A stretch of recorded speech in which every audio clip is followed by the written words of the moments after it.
సమాన పనికి సమాన వేతనము, ఏంటి ధరలకు అనుకూలంగా ఇవ్వాలి. కనీస వేతనం 26,000 రూపాయలు.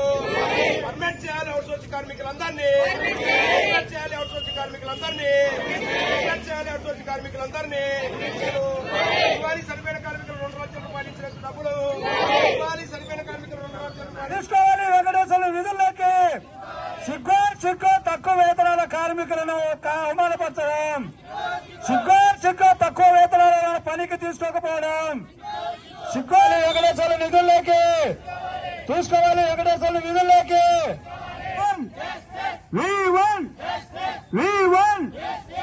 చచ్చిపోయిన కార్మికులను పనిలోకి వెంటనే, చచ్చిపోయిన ఉద్యోగము, చనిపోయిన కుటుంబాలకు ఉద్యోగము, చనిపోయిన కార్మికులకు కుటుంబ ఉద్యోగము, రిటైర్మెంట్ అయిన కార్మికులకు ఉద్యోగము.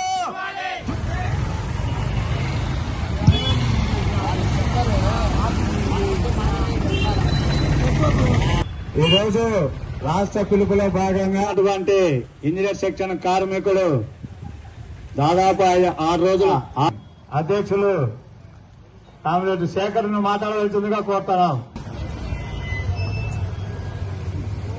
ఆయన ఆరోగ్యం చాలా క్షీణిస్తుంది.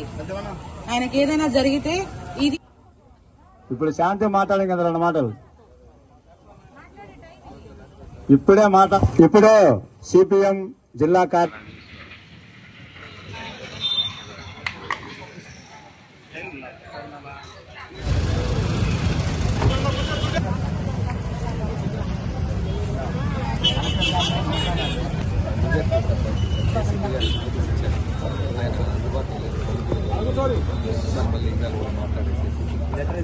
ఆయన స్టేట్మెంట్ పెట్టేసి ఆఫీస్లో ఆయన ఎంగేజ్ చేశారు. అసలు ఆయన ఏ విధంగా చేశారు, వాట్ ఈస్ గోయింగ్ అనేది మెసేజ్ పెట్టాను. మెసేజ్ చూసి నాకు ఫోన్ చేశారు సార్ ఫోన్ చేసి చెప్పాను. ఎంక్వైరీ ఆఫీసర్ చేసి ఇమీడియట్గా ఎంక్వైరీ రిపోర్ట్ పంపించారు.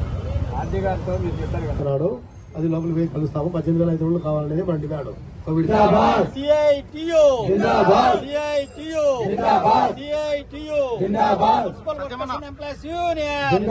కార్మికుల ఐక్యత, కార్మికుల ఉద్యోగం, కార్మికుల ప్రాణాలు కాపాడి వారికి నిమ్మరసం ఇచ్చి దీక్షలు విధించిన ఈ రోజు Proddatur municipal workers union CIT అనుబంధం 16 రోజులు రిలే నిరాహార నడిచి గత 6 రోజులుగా ఆమరణ నిరాదీక్ష నడుస్తా ఉంది.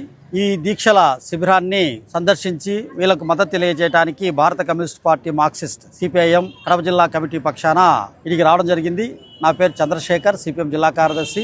ఈ రోజు మున్సిపల్ వర్కర్స్ అనేటువంటి వాళ్ళు దేశ ప్రధాని నరేంద్ర మోడీనే వీళ్ళు చేసేటువంటి సేవలకు విలువ కట్టలేము, వాళ్ళకు పాదాభివందనం చేసినా తప్పు లేదు, వాళ్ళకి ఇచ్చేటువంటి స్వల్పమైన జీతాలు, వాళ్ళు చేస్తున్నటువంటి పని చాలా విలువైనది అని దేశ ప్రధాని నరేంద్ర మోడీ కొనియాడారు. ఇది ప్రపంచమంతా దేశమంతా చూడడం జరిగింది మనం వీడియోల్లో, టీవీల్లో. ఈరోజు మున్సిపల్ వర్కర్స్ అనేటువంటి వాళ్ళు లక్షలాది మంది, కోట్లాది మంది ప్రజల యొక్క ఆరోగ్యాన్ని కాపాడేటువంటి వాళ్ళు, వాళ్ళ ఆరోగ్యాన్ని పణంగా పెట్టి పనిచేసేటువంటి వాళ్ళు. ఇది లోకమంతటికి కూడా ఎరికైనటువంటి వ్యవహారం. మూడోది, ఈరోజు మున్సిపల్ వర్కర్స్ సంబంధించిన డిమాండ్లు చాలా న్యాయమైనవి, చట్టబద్ధమైనటువంటివి. సుప్రీంకోర్టు తీర్పులు మాత్రం కూడా మద్దతు ఇచ్చినటువంటి డిమాండ్లు ఏమిటి? కనీస వేతనం రాష్ట్ర ప్రభుత్వ చట్టం ప్రకారము, లేబర్ యాక్ట్ ప్రకారము 18,500 రూపాయలు ఇవ్వాలి ఒక కార్మికుడికి.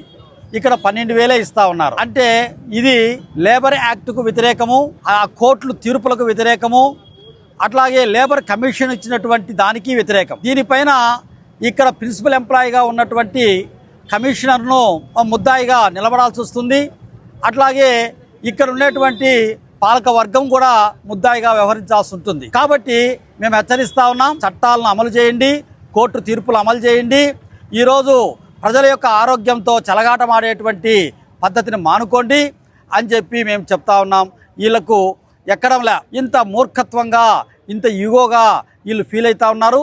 అది తగ్గించుకోకపోతే ప్రజలకు కార్మికులకు నష్టం జరుగుతుందని చెప్పి హెచ్చరిస్తూ ఉన్నాం. 4వ అంశం ఏమిటంటే ఈరోజు ప్రధానంగా మున్సిపల్ వర్కర్లు 16 రోజులుగా వాళ్ళ న్యాయమైన డిమాండ్లపైన డిలే చేశారు. ఎందుకు చర్చలకు పిలవలేదని మేము అడుగుతా ఉన్నాం. ఇక్కడ లేబర్ ఆఫీసర్ ఏమైనాడు? ఆయన ఎందుకు మధ్యస్థం చేసి మరి అధికారులను కార్మిక నాయకులను కూర్చోబెట్టి మాట్లాడేదని మేము అడుగుతా ఉన్నాం. సమాధానం లేదు. ఈరోజు మున్సిపల్ వర్కర్స్ అనేటువంటి వాళ్ళు అధికారులు ఏం చెప్తే అది చేస్తారు. ఈరోజు ఎంక్రోచ్మెంట్ తీసేయమని చెప్పి అధికారులు చెప్పారు, వర్కర్లు తీసేశారు. తీసేయకపోతే అధికారులు వర్కర్ల మీద చర్యలు తీసుకుంటారు.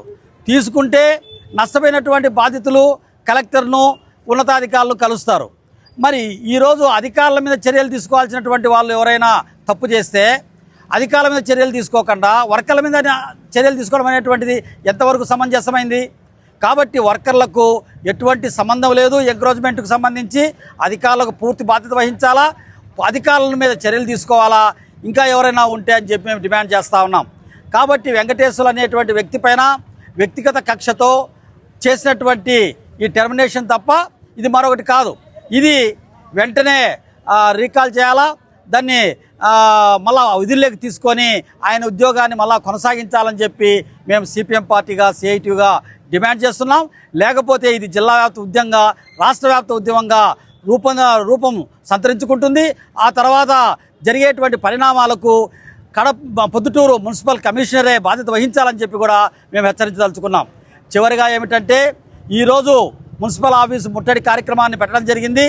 ఈ సందర్భంగా లేబర్ కమిషను, అలాగే మున్సిపల్ కమిషనరు, అట్లాగే ఎమ్మెల్యే గారు, అట్లాగే కలెక్టర్ దృష్టికి తీసుకోవడం జరిగింది. వాళ్ళు వెంటనే జోక్యం చేసుకొని చర్చలు పిలవాలా, ఈరోజు ఈ సమస్యను పరిష్కరించాలని చెప్పి మేము డిమాండ్ చేస్తా ఉన్నాం. జి చంద్రశేఖర్, సిపిఎం జిల్లా కార్యదర్శి, కడప, పొద్దుటూరు. శ్రీ ఖ్యాతి నన్నారి మన శరీర వేడిని తగ్గించి మన ఆరోగ్యాన్ని ఎల్లప్పుడూ చల్లగా ఉంచుకోవాలంటే ఒక్కటే చాయిస్, అదే మన శ్రీ ఖ్యాతి నన్నారే సిరప్. కొండ మూలికల ద్వారా ఏర్పడిన నన్నారి వేర్లతో ఎంతో శక్తితో శుభ్రమైన తయారీ ద్వారా స్వచ్ఛమైన నన్నారి అందిస్తోంది. మనందరికీ నిజమైన నన్నారి సంతృప్తిని అందించే ఒకే ఒక్క సిరప్ శ్రీ ఖ్యాతి వారి నన్నారి సిరప్. వెంటనే మీ దగ్గరలో ఉన్న షాప్స్ లో కొనుగోలు చేసి మీ శరీరం చలువకి తోడ్పడే ఈ నన్నారిని ఈరోజే సేవించండి. ఆంధ్రప్రదేశ్ ప్రభుత్వం వారిచే గుర్తింపుబడిన ఫుడ్ లైసెన్స్ సర్టిఫికేట్ పొందిన the best nannari syrup Shri Khyati nannari syrup. మీ వివాహాది శుభకార్యములకు, పుట్టిన రోజులకు, మీటింగులకు అత్యాధునిక సదుపాయాలతో ప్రొద్దుటూరు వాసవి సర్కిల్ వద్ద నుంచి అతి సమీపాన మీకు అందుబాటు ధరలలో happy banquet AC function hall మీకు స్వాగతం పలుకుతుంది. మా ఫంక్షన్ హాల్ నందు వంట సామాగ్రి మరియు విశాలమైన కార్ పార్కింగ్, అతి తక్కువ మెయింటెనెన్స్ ఖర్చుతో ఏ ఫంక్షన్ అయినా మా happy banquet AC function hall నందు జరుపుకొని ఆనందాన్ని పొందండి. బుకింగ్ కొరకు సంప్రదించండి. మా సెల్ నంబర్ 9100600238 7799 000211.